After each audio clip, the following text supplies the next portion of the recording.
Tarique Rahman, Tarique Xiao দেখছিলেন এই শেখ হাসিনার এই অনুষ্ঠানটি, এবং সেই অনুষ্ঠানে অনেকে বলেছিলেন শেখ হাসিনার বেঁচে নেই, তিনি মারা গেছেন। কিন্তু আমরা যদি দেখি, সুলতানুর রহমান সেখানে সশরীরে উপস্থিত থেকে প্রশ্ন করেছিলেন, এবং আমরা একটু প্রশ্নটা শুনি, যেখান থেকে স্পষ্ট যে শেখ হাসিনা মারাও যান নাই, তিনি রেকর্ডেড বক্তব্য দেন নাই। আমরা একটু শুনি। They asked me when she's coming. You told that you are coming in December. What is your actual plan? Thank you so much. Unfortunately, my mother is the only one that can answer that, and I think she has left. She's not. No, I am here. I can answer. No problem. Well, you see, I just declared that I am coming. I am going to Bangladesh. Okay. Now the date and everything. Of course, when time will come, I will tell you. I told everybody.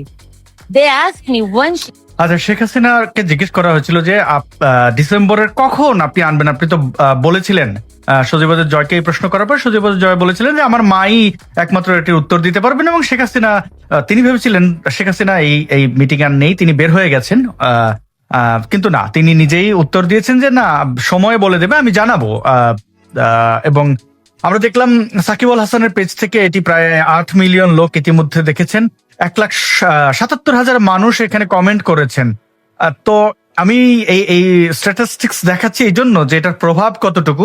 আমরা দেখলাম আওয়ামী লীগের page থেকেও এটি share করা হয়েছে, আমরা যদি একটু দেখি, এবং আরো অন্যান্য পেজগুলো থেকে, আওয়ামী লীগের পেজ থেকেও প্রায় ব্যাপক, মানে 5 মিলিয়নের মতো লোক দেখেছেন, 1,82,000 কমেন্ট, এবং এখানে শেয়ারের সংখ্যা অনেক বেশি।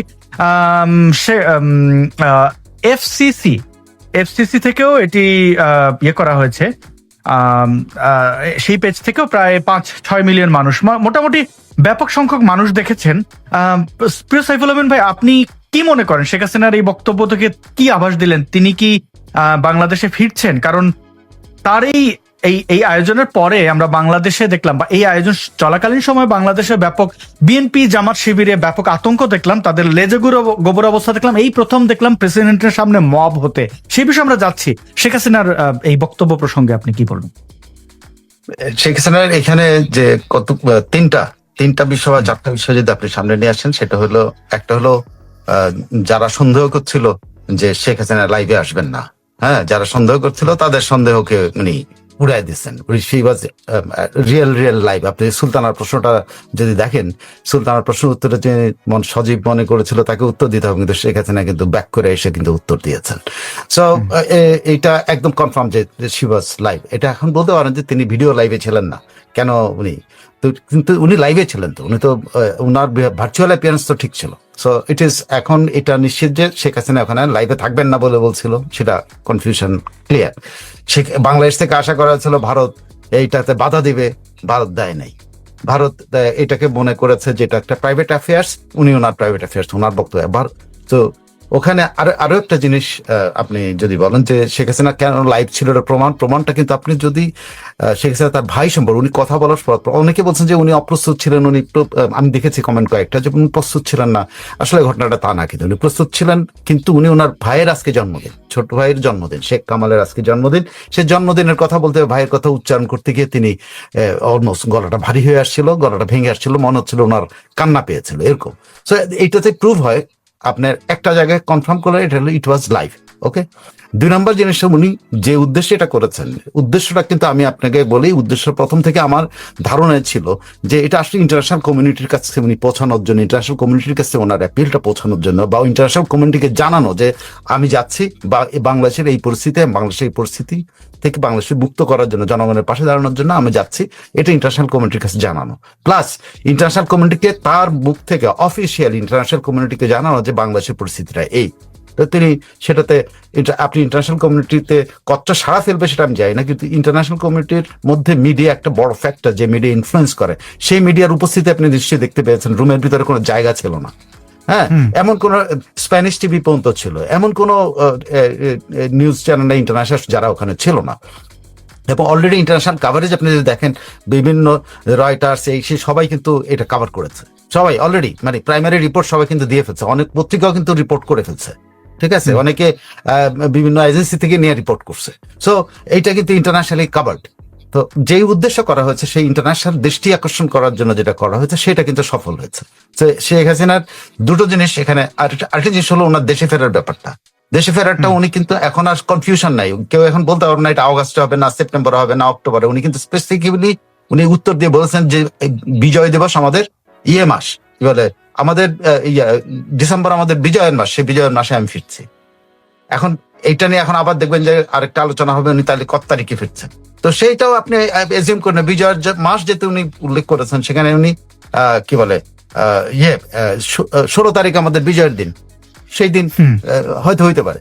আরেকটা জিনিস যে লাইভ নিয়ে যে কোশ্চেন গুলো ওনার যে লাইভে 9 উনি দেখেন একজন ভারতীয় সাংবাদিক, আমি ওকে এক্স্যাক্টলি ওনার নামটা মনে নাই, আমি লাইভে দেখছি, তিনি প্রশ্ন করেছেন যে আপনার তো পারিবারিক একটা ঐতিহ্য আছে যে আপনি দরগাগুলিতে যান, আপনার দরগা কোনো কিছু শুরু করার দরগায় যান, আপনি কি নিজামুদ্দিন আউলিয়া, তো আপনার বাবাও এই দরগায় আসছে, আপনার ঐতিহ্য আছে যে আপনি নিজামুদ্দিন আউলিয়ার দরগায় যাবেন কিনা। সেখানে কিন্তু উত্তর দিয়েছেন তিনি উত্তর দিয়ে হ্যাঁ উনি যখন যাবেন তখন যেখানে যেখানে তার যাওয়া দরকার সেখানে সেখানে উনি যাবেন। তার মানে কি আপনি পুরোটাই কিন্তু লাইভে ছিল। এটার মধ্যে আর এখন কনফিউশন করার, এই যে এখনো অনেকে কনফিউশন, হ্যাঁ উনি লাইভে ছিলেন কি ছিলেন না, রেকর্ডেড কি রেকর্ডেড না। তো তিনটা পারপাস ওনার সার্ভ হয়েছে। একটা হলো উনি ওনার সময়টা উনি জানিয়ে দিয়েছেন, আরেকটা পারপাস হলো উনি ইন্টারন্যাশনাল কমিউনিটির দৃষ্টি আকর্ষণ করেছেন, আরেকটা পারপাস ছিল যে তিনি আসলে লাইভে কথা বলছেন। তিনটা পারপাস ওনার সার্ভ হয়েছে। আরেকটা জিনিস যেটা হলো যেটা রিয়েলি আপনি যে কথাটা উঠাইছেন যে শেখ হাসিনা যে একটা ফ্রেজ বলেছেন, যে ফ্রেজটা যদি বাংলায় যদি আসে, বাংলায় যদি করেন, সেটা কিন্তু দুর্দান্ত একটা phrase, to save Bangladesh I will return to people, আমি জনগণের কাছে যাব। হ্যাঁ, আই বিলিভ ইন দ্যাম, আমি তাদেরকে বিশ্বাস করি, আই লাভ দ্যাম, আমি তাদেরকে ভালোবাসি, I will return to them, আমি তাদের কাছে ফিরে যাব। যদি এইটাকে স্লোগান হয়, এখন কিন্তু স্লোগান হয়ে যেতে পারে এটা। হ্যাঁ, এখন কিন্তু এটা একটা ফ্রেজ আকার, এটা কিন্তু অনেক প্রচলিত হবে যে ইংরেজিটাই এত সুন্দর, বাংলাটা ইয়ে করছে যে I will return to people, I believe in them, I love them, I will return to them. Right. Saiful Rahman ভাই, আমাদের সময় স্বল্পতার কারণে কিছু জিনিস একটু স্পষ্টভাবে জানি। তাছাড়া আমি ওই আপনার শেখ হাসিনা যে বলেছেন সেটা একটু দেখি। হ্যাঁ, I believe them, I trust them, and I love them. I will return to them. আচ্ছা, এটার সাইফুল ভাই, সাকিব আল হাসানকে আমি কিন্তু মনে করতাম এতদিন লোভী, মানে স্বার্থপর, লোভী, এবং পলিটিক্সে এসেছে তার নিজের আখের গোটানোর জন্য। কিন্তু সাকিব আল হাসানের এই সময় যে ভূমিকাটা ছিল, তার পেজ থেকে এটি মানে সাকিব আল হাসান যেখানে এত কোটি টাকার স্পন্সর কোনো ইয়ে থাকলে সেই ভিডিও তিনি আপলোড করার ক্ষেত্রে অনেক কার্পণ্য দেখা যায়, কিন্তু আওয়ামী লীগের প্রতি তার ডেডিকেশন কিন্তু এটা স্পষ্ট করে যে তিনি আসলেই এটা এখন তো দুঃসময় তিনি কেন আছেন। আর যে রাজনৈতিক মতাদর্শই হোক না কেন, দলের দুঃসময় বা সুসময় পাশে থাকাটা অনেক কিছু মিন করে। আমরা দেখলাম আজকে তার বাড়িতে কিন্তু ককটেল হামলা হয়েছে, সাকিব আল হাসানের বাড়িতে ককটেল হামলা হয়েছে। কেন? তিনি রাজনৈতিক তার কোনো একটা অনুষ্ঠানে তিনি থাকবেন, এটা হচ্ছে রাগ। এই জিনিসটা কিভাবে দেখছেন সংক্ষেপে যদি বলতেন, তারপরে আমরা একটু যে প্রেসিডেন্টের সামনে মব হয়েছে সেটা একটু বোঝার চেষ্টা করব। অমানুষের দল হচ্ছে, আমি দুঃখিত। জি সাইফুল রহমান ভাই, অমানুষের দল অমানুষের মতো আচরণ, এটাই তো স্বাভাবিক। অমানুষের দল তাদের নিজের অধিকারের কথা, তারা কিন্তু আপনারা গালি দিতে পারবে, কিন্তু আপনি তারা গালি দেওয়ার তো দূরে কথা, আপনি গালি দেওয়ার প্রতিবাদ করলে আপনার উপর হামলা হবে। এটা তো অমানুষের কাজ, সেটাই চলতেছে বাংলাদেশে। এবং এটা তো ধরেন আজকে 2 বছর ধরে শেখ হাসিনা সেই অন্ধকার সময়ের কথা বলছে। শেখ হাসিনা সেখানে বলছেন যে আমার দেশ আজকে একটা কারাগারে পরিণত হয়েছে, আমার দেশের মানুষ নির্যাতিত হচ্ছে। এই কথা যেটা আজকে যদি সাকিবের বাড়িতে এটা হয়ে থাকে, শেখ হাসিনা এই বর্ণনাটাই দিচ্ছেন, এবং এই অমানুষের দল সেই কাজটাই করছে। এবং ইন্টারন্যাশনালি কিন্তু এটা সামনে আসবে। সাকিব আল হাসান আর যাই হোক, আপনি সাকিব আল হাসানের বাড়িতে, মাশরাফির বাড়িতে হামলার পরে কি পরিমাণ ইন্টারন্যাশনাল আপ্রোর হয়েছিল, সমস্ত ক্রিকেট অনুরাগীরা কিন্তু এতে ইনভলভ হয়েছে। আজকে সাকিব আল হাসান কি কারণে? সাকিব আল হাসান কোথাও যেতে পারবে না, ওরা সব জায়গায় যেতে পারবে, সাকিব আল হাসান যেতে পারবে। রাইট। আর কতদিন এটা তাদের কি চলছে তাদের মনে? এটা তো আপনি তো দেখছেন, আপনি তো বলছেন যে সবাই লাইভে দেখছে, বলছেন না আপনি? নাকি আপনি এর আগের অনুষ্ঠান দেখছেন? সবাই, তারেক রহমানও লাইভে ছিল, ইউনুস সেন্টার লাইভে ছিল, বিভিন্ন জায়গা থেকে ওরা কি করছে, যেখানে যেখানে তাদেরকে খুঁজতে পারবে না পোলাপাইন, যে আওয়ামী লীগের ছেলেরা খুঁজতে পারবে না, সেসব জায়গা থেকে লাইভে গেছে। কিন্তু আওয়ামী লীগের পোলাপাইন ঠিকই খুঁজে বাইর করে কিন্তু ফটো কি যেন বলে ওটা স্ক্রিনশট নিয়ে রেখে, স্ক্রিনশট নিয়ে সবাই।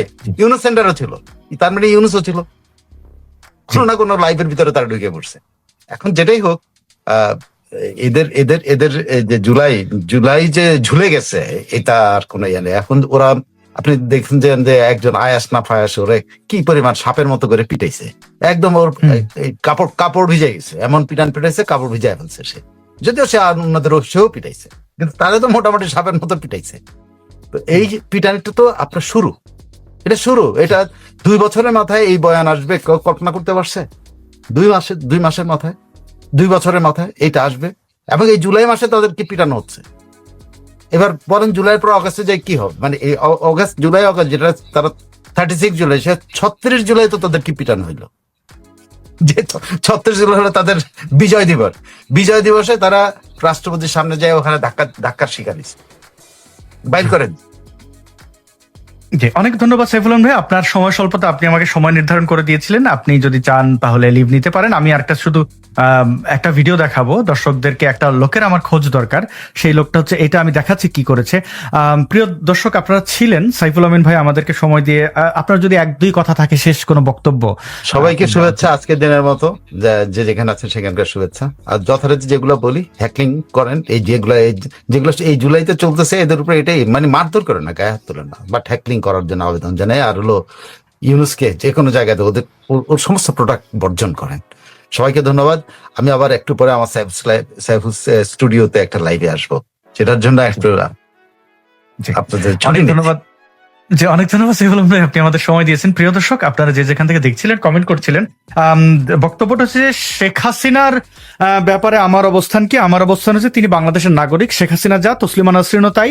যদি কোনো অপরাধ করে থাকেন, দেশে এসে তিনি রাজনীতি করবেন, তিনি তার এই স্বাধীনতাটুকু রয়েছে। তাকে যদি জোর করে আপনারা সরিয়ে দিতে চান বা তাকে নিয়ে অশ্লীল অশ্রাব্য কথাবার্তা বলেন, তাহলে সেটা কোনোভাবেই মানা যাবে না। আমরা দেখলাম তার বিরুদ্ধে যে রায় হয়েছে, সেই রায় তো কোনোভাবেই ফেয়ার না, বরং প্রহসন। তিনি তার আইনজীবী পর্যন্ত সেখানে নিয়োগ করতে পারেনি। তো এইভাবে এটা তো মানে মব রাজ্য কায়েম করতে দেয়া যাবে না। তাই আমি চাই তিনি বাংলাদেশে ফিরুন এবং তার ব্যাপারে সুষ্ঠু তদন্ত হোক। তিনি যদি জুলাই আগস্টে হত্যার হুমকি দিয়ে থাকেন, মানে নির্দেশনা দিয়ে থাকেন, তাহলে নিশ্চয়ই বাংলাদেশে তার সাজা হবে। কিন্তু তাকে বাংলাদেশের বাইরে রেখে তার দলের কর্মীদের ঘরছাড়া করে আপনারা এটা কি প্রমাণ করতে চান? আমি তো অসংখ্য মানুষকে চিনি যারা নিরপরাধ, তাদেরকে বাড়ি ছাড়া হয়ে থাকতে হয়েছে শুধুমাত্র আওয়ামী লীগ সমর্থন করেন এই অপরাধে। যদি আওয়ামী লীগ সমর্থন করা অপরাধ হয়, তাহলে এই বাংলাদেশের নামটাম পাল্টান, জাতীয় সঙ্গীত, জাতীয় পতাকা পাল্টান। কারণ এই স্বাধীনতা তো আওয়ামী লীগের হাত ধরে এসেছে। হ্যাঁ, আপনি বলতে পারেন যে আওয়ামী লীগের হাত ধরে এসেছে, তাতে কি হয়েছে? তো একই কথা, আওয়ামী লীগের কিছু লোক অপরাধ করেছে, অবশ্যই আওয়ামী লীগের সময়কাল ভালো ছিল না, কিন্তু আপনারা তাদেরকে এই দেশ থেকে মুছে দেবেন, এই দেশে কোথাও নাড়াতে দেবেন না, এটা তো মামুর বাড়ির আবদার, এটা তো হতে দেওয়া যাবে না। এইবার আমি দেখাই, প্রিয় বন্ধুগণ, আমাকে একটু হেল্প করবেন, আমি আপনাদের কাছ থেকে হেল্প চাই। হেল্পটা হচ্ছে, আমি এখন একটি ভিডিও দেখাবো, যে ভিডিওতে ভয়ঙ্কর এক ব্যক্তি, এই যে দাড়িওয়ালা, তার খোঁজ সন্ধান আমি চাই। শেখ হাসিনা একজন নারী, সেই নারীর ব্যাপারে কি আচরণ করেছে, এটার জন্য আমার তার সন্ধান লাগবে, মবের জন্য না, তার বিচার হতে হবে। এবং সে কোন পরিবারের, কি তার পরিচয়, এটি আমি জানতে চাই। আপনারা যারা যদি তাকে চিনে থাকেন আমাকে জানাবেন, আমাকে জানানো খুব সহজ। আমার ইমেল অ্যাড্রেস হচ্ছে যে info.asadnoor@gmail.com। আমি চেষ্টা করছি সেই ইমেলটি আপনাদের দেখানোর জন্য। ইয়েস, ইমেল হচ্ছে আপনারা দেখতে পাচ্ছেন info.asadnoor@gmail.com। আপনারা এই ছেলেটির পরিচয় আমাকে জানাবেন। ছেলেটি কি করেছে একটু দেখাই। যদি আমার বয়োজ্যেষ্ঠ কেউ থেকে থাকেন বা আপনারা যদি পরিবারের সাথে বসে এই ভিডিওটি এখন দেখে থাকেন, আমার মনে হবে যে একটু আলাদা করে দেখুন।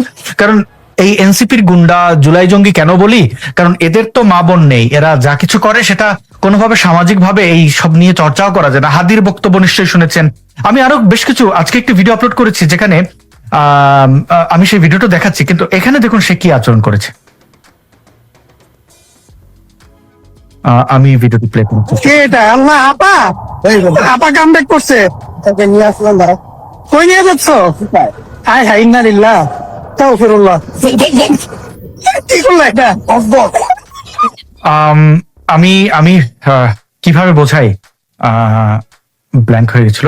সে খুবই অশালীন একটি কাজ করেছে, বুঝতে দেখেন। ইন্নালিল্লাহ তাওফিরুল্লাহ।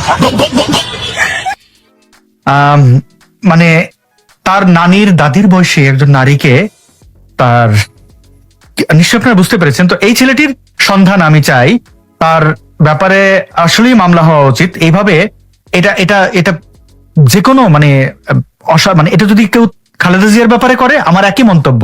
এই একই কাজ যখন তারেক জিয়ার মেয়েকে নিয়ে করেছিল আমি কিন্তু তার সমালোচনা করেছি, প্রতিবাদ করেছি। জায়মা রহমানের ব্রিটেনে থাকা অবস্থায় পার্টির ভিডিও মানে ক্লাবে তিনি নাচছিলেন সেটা নিয়ে অশালীন নিয়ে করা হয়েছে। তো এই ছেলেটির সন্ধান আমি চাই, কারণ যারাই করবে, এবং জায়মা রহমানকে নিয়ে নোংরামি করা সেই সকল ছেলেদেরকে কিন্তু অ্যারেস্ট করা হয়েছিল। তো কেন এ করবে না? আর রাজনীতিতে যদি এরকম পরিবেশ তৈরি হয় তাহলে তো আওয়ামী লীগের লোকজন এনসিপির নেত্রীদের নিয়ে এরকম করবে। আমি এটার পাল্টা কাজ এই জিনিসগুলো করাকে আমি সমর্থন করি না। তাই অঙ্কুরে থামাতে হবে। না যদি আপনি থামান তাহলে এই অশ্লীলতা থাকবে, এই এই অন্যায় এগুলো থাকবে, এবং আমাদের এগুলো থেকে বের হতে হবে। আপনারা প্লিজ এই ছেলেটির সন্ধান আমাকে দেবেন, আমি দায়িত্ব নিয়ে তার বিরুদ্ধে মামলা করার ব্যবস্থা করব। কেউ আইন হাতে তুলে নেবেন না। এবার হচ্ছে এরা কারা, এদের মতো আরেক শ্রেণীকে যদি আমি দেখাই, আজকে আমি একটা ভিডিও আপলোড করেছি শান্তাকে নিয়ে, শান্তা ফারজানা, আপনারা তাকে চেনেন। তো তাকে কিভাবে বুলি করা হয়েছে, এবং সেই ঘটনা একটি ছেলের বক্তব্য আমার দেখাতেই হয়। আমি দেখাই যে এরা সেক্সুয়ালি কতটা ফ্রাস্ট্রেটেড, এটাকে দেখুন, এবং তারা কি করে। মব কত প্রকার ও কি কি, ওর দুইটা পা ধরে যখন ছিঁড়ে দিব জুলাই যোদ্ধারা, এবং ওর ওই জায়গার মতো একটা বাস ঢুকে যখন, এবং ওর ওই জায়গা খেয়াল করবেন ওর এক্সপ্রেশন, ওর ওই জায়গা মতো বাঁশ ঢুকে যখন ঝুলে রাখবে, ওর মুখের এক্সপ্রেশন দেখুন, মানে সে প্লেজার পাচ্ছে যে এই কাজটা করলে তার কেমন লাগবে। মানে একটা রেপিস্ট যখন রেপ নিয়ে ভাবে, তার যে অভিব্যক্তি, মুখের ফেশিয়াল এক্সপ্রেশন, সেটাই জায়গার মতো একটা বাস ঢুকে যখন, এবং ওর ওই জায়গার মতো একটা বাস ঢুকে যখন শাহবাগের মনে খারাপ করে রাখবো, তাহলে বুঝতে পারবো। আমরা দেখছি কিছু সুচির বাইনচোট, কিছু খানকি মাগি যেগুলা মোদির অবৈধ বীজ দিয়ে তৈরি হয়েছে, এই মাগিগুলা ইদানিং দেখি শহীদ পরিবারদেরকে নিয়ে এবং আহত দুলাইদের কটাক্ষ করে। একটা আছে ওর নামে আজকে আমরা মামলা দিয়েছি। আমরা আজকে 3 জন কুত্তালিক, খুনিলিক, বাস্টার্ড, অবৈধ পতিতার নামে মামলা দিয়েছি, এবং এই 3টা পতিতার জন্য শাহবাগ মোড়ে একটা রুম রেডি করতেছি। বাংলাদেশের জনগণকে আহ্বান জানাবো, আপনারা ফ্রিতে ইনশাল্লাহ এনে আসবেন। খেয়াল করেছেন, শাহবাগে রুম রেখেছে যেন তাদের রেপ করতে পারে এসে, তাদের জুলাই জঙ্গিরা। এইটাই হচ্ছে বাংলাদেশের রাজনীতির কালচার।